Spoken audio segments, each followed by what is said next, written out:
स्वागत है आप सभी का आपके अपने चैनल कुक विद लता में। जन्माष्टमी पर इस बार कृष्ण भगवान के लिए आप भोग में ये मेवा पाक बनाइए। ड्राई फ्रूट से ये बनी हुई बर्फी बहुत जल्दी बनकर तैयार हो जाती है और इसे बनाने के लिए आप अपनी पसंद के जो भी ड्राई फ्रूट्स हैं, जो भी आपके पास अवेलेबल हैं, आप उनका इस्तेमाल कीजिए। और क्वांटिटी भी कुछ ऐसा नहीं है कि आपने कोई पर्टिकुलर मेजरमेंट है, ऐसा कुछ नहीं है। आप अपनी पसंद के हिसाब से जो भी ड्राई फ्रूट्स कम या ज़्यादा करना चाहें आप बना लीजिए और बहुत जल्दी ये बर्फ़ी बनकर तैयार हो जाएगी। आप एक बार इसको बना लीजिए और फिर 1 घंटे के लिए आप इसको फ्रिज में सेट होने के लिए रख दीजिए। बहुत अच्छे से आपकी बर्फ़ी बड़ी जल्दी से बनकर तैयार हो जाएगी और देखिए कितनी सुंदर लग रही है देखने में भी। बनाने के लिए देखिए मेरे पास ये जो ड्राई फ्रूट्स थे, मैंने आधा कप काजू, बादाम, किशमिश और ये खरबूजे के बीज लिए हैं जिनको मगज भी बोलते हैं। पिस्ता है चौथाई कप ये पोस्त दाना है, खसखस के बीज जिनको बोलते हैं। और 1 बोल मैंने मखाने लिए हैं। 1 बोल ही ये ग्रेटेड कोकोनट है, सूखा गोला रखा हुआ था मैंने मेरे पास, तो मैंने उसको कद्दूकस कर लिया है। साथ ही 8-10 काली मिर्चें हैं और 8-10 हरी इलायची ली है। अब इन ड्राई फ्रूट्स को हमें सबको अलग-अलग हम इनको ड्राई रोस्ट करेंगे। अलग इसलिए करेंगे क्योंकि कोई ड्राई फ्रूट जल्दी सिक जाता है और कुछ थोड़ा टाइम लेते हैं। तो देखिए पहले इस तरीके से मैंने मखानों को काट लिया है। मखानों को हमने बाद में पीसना नहीं है, इनका पाउडर नहीं बनाना, बस तो इसलिए मैंने इनको एक मखाने को 4 पीसेस में देखिए इस तरीके से काट लिया है। इससे ये चेक भी हो गए हैं, कोई खराब तो नहीं है अंदर से, वो भी पता चल जाएगा। पर देखिए मखाने बहुत अच्छे हैं, एकदम फ्रेश, बिल्कुल ताज़े मखाने हैं। अब कढ़ाई मैंने बिल्कुल लो फ्लेम पर गरम की है। इसमें देखिए सबसे पहले मैंने काजू डाले हैं, बहुत जल्दी ये एकदम सिक जाते हैं। तो गैस की फ्लेम बिल्कुल लो रखेंगे और लगातार देखिए इनको इस तरह से चलाते हुए हल्का सा इनका कलर चेंज हो जाए, बस इतना ही हमें इनको सेकना है, बहुत ज़्यादा नहीं सेकना। बस ये जो मॉइस्चर है इनका वो ख़त्म हो जाए। देखिए हल्का हल्का कलर चेंज होने लगा है, तो सिक गए हैं हमारे काजू। इनको निकाल लेते हैं। अब देखिए काजू के साथ अगर हम मखाने तलते तो या तो मखाने हमारे कच्चे रह जाते और काजू जल जाते, इसलिए इनको अलग अलग हम रोस्ट करेंगे। अब इसी तरह से बादाम को भी हम सेक लेंगे, ये भी बहुत जल्दी सिक जाते हैं। इनको भी निकाल लेते हैं। बस देखिए थोड़े से क्रिस्पी हो गए हैं। आप धूप भी लगा सकते हैं ड्राई फ्रूट्स को, ताकि इनका मॉइस्चर ख़त्म हो जाए। अब ये देखिए मखाने डाले हैं, काजू और बादाम तो एक एक दो दो मिनट में हमारे अच्छे से रोस्ट हो गए हैं। अब जो ये मखाने हैं इनको भी बिल्कुल हल्की गैस की फ्लेम पर हम इनको सेक लेंगे। इन्हें सेकने में थोड़ा ज़्यादा टाइम लगेगा, 5 से 6 मिनट लग जाते हैं, तभी ये एकदम क्रिस्पी होंगे। यदि हमने कम सेका तो फिर दांत में चिपकते हैं मखाने। तो आप इस तरह से लगातार चलाते हुए और बीच में चेक करते रहिए। तोड़ के देखेंगे तो बिल्कुल एकदम चूरा हो जाएगा। ये देखिए इस तरीके से, तो बिल्कुल अच्छे से सिक गए हैं मखाने। इनको भी निकाल लेते हैं। इनको अलग प्लेट में निकाल लेंगे। अब इसी कढ़ाई में खरबूजे के बीज डाले हैं और देखिए सभी चीज़ें मैंने बगैर घी के ही इनको मैंने ड्राई रोस्ट किया है, मैंने इनको फ्राई नहीं किया, क्योंकि मैं ये जो बर्फ़ी है ये बगैर चाशनी के बनाऊंगी, तो इसलिए मैंने अभी घी का बिल्कुल इस्तेमाल नहीं किया है। और ये खरबूजे के बीज तो बहुत जल्दी एकदम सिकने लग जाते हैं और ये उछलने लगते हैं, फूल जाते हैं, बिल्कुल गोल से हो जाते हैं एकदम। तो साथ ही में मैंने अब ये थोड़ी देर बाद नारियल का बुरादा इसको डाल दिया है। इसको भी अच्छे से सेक लेंगे और बहुत ज़्यादा कलर वगैरह हमें नहीं चेंज करना, बस ये चीज़ें अच्छे से सिक जाए, क्रिस्पी हो जाए, थोड़ी सी मॉइस्चर ख़त्म हो जाए, इतना सेकना है। अब इसी में इनके साथ ही देखिए इसको हल्का सा चलाते रहेंगे और इसी के साथ ही मैंने जो हमारे पोस्त दाना है, खसखस के दाने हैं, उनको भी मैंने डाल दिया है। पोस्त दाना और ये नारियल का बुरादा, खरबूजे के बीज, इनका टेस्ट इस मेवा पाक में बहुत अच्छा लगता है। तो ये चीज़ें आप ज़रूर डालिए। बाकी चीज़ें आप अपने टेस्ट के अकॉर्डिंग, अपनी पसंद के अकॉर्डिंग उनको कम बढ़ती या कोई स्किप करना चाहे तो कर लीजिए। अब आधा कप किशमिश है, इन्हें डाल दिया है। किशमिश तो बहुत ही जल्दी ये सिक जाएंगी, इनके साथ सेकेंगे तो ये चिपकेंगी नहीं कढ़ाई की तली में। अगर आप चाहें तो किशमिश को आधा काट लीजिए चाकू से, पर मैंने काटा नहीं है, मैंने इनको साबुत ही लिया है।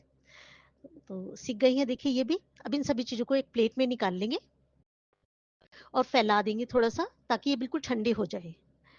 तो इनको तो हमें पीसने की ज़रूरत नहीं है, बस हमने जो काजू और बादाम सेक के रखे उनको हम काट के रख लेंगे 2-2 पीसेस में। अब देखिए इसी कढ़ाई में मैंने ये मलाई डाली है। ये मलाई 2-3 दिन की है। मैंने इसको फ्रीज़र में रख दिया था। जब मुझे पहले से पता होता है कुछ चीज़ बनानी है तो मैं फ्रीज़र में रख देती हूँ। तो फ्रीज़र में रखने से मलाई बिल्कुल ख़राब नहीं होगी और इसका टेस्ट भी बिल्कुल एकदम फ्रेश रहता है। तो देखिए इसकी आइसक्रीम जैसी जम गई है। इसको बिल्कुल लो फ्लेम पर हल्का सा इसको चला लेंगे ताकि ये मेल्ट हो जाए। देखिए बिल्कुल एकदम ये दूध वाली फॉर्म में आ गई है और इसमें बहुत ज़्यादा घी है क्योंकि सिर्फ मलाई है ये ताजी। अब गैस की फ्लेम हाई कर लेंगे और इसको लगातार चलाएंगे तो देखिए जो घी है मलाई का वो थोड़ा सा सेपरेट होना शुरू हो जाएगा और जो दूध था वो गाढ़ा होना शुरू हो जाएगा, रबड़ी वाली कंसिस्टेंसी में आने शुरू हो जाएगा। तो देखिए पक गया है। अब इसमें अपने हमने जो ड्राई फ्रूट्स रोस्ट करके रखे हैं इनको डाल देंगे। तो पहले ये अपना खोपड़े का पाउडर और खरबूजे के बीज और पोस्त दाना इनको डाल देते हैं और सभी चीज़ों को बहुत अच्छे से मिक्स कर लेंगे। अब अपने मखाने भी डाल देंगे। ये देखिए और ये जो बिल्कुल एकदम ड्राई है हमारे ड्राई फ्रूट्स, तो ये जितना भी घी होगा मलाई का उसको एब्जॉर्ब कर लेंगे। और मुझे लग रहा है कि मलाई थोड़ी ज़्यादा ही है क्योंकि इसमें प्योर एकदम घी होगा। और ये देखिए काजू और बादाम इनको मैंने थोड़ा बड़ा बड़ा ही काटा है, 2-2 पीसेस में काट लिया है। आप यदि चाहें तो थोड़ा मोटा दरदरा मिक्सी के जार में एक बार चला लीजिए तो बहुत जल्दी हो जाएगा आपका काम। पर मुझे थोड़े से मोटे पीसेस रखने थे तो इसलिए मैंने इनको थोड़ा मोटा काट लिया है। 2-2 पीसेस में सबको मिला लेंगे। और मीठे में देखिए मैंने खांड का इस्तेमाल किया है। चौथाई कप मैंने खांड ली है, इसको डाल देते हैं। आप यदि चाहें तो आप पिसी हुई चीनी या गुड़ का इस्तेमाल कर सकते हैं। गुड़ का पाउडर बना लीजिए या गुड़ की हल्की सी चाशनी बना के उसको ऐड कर लीजिए।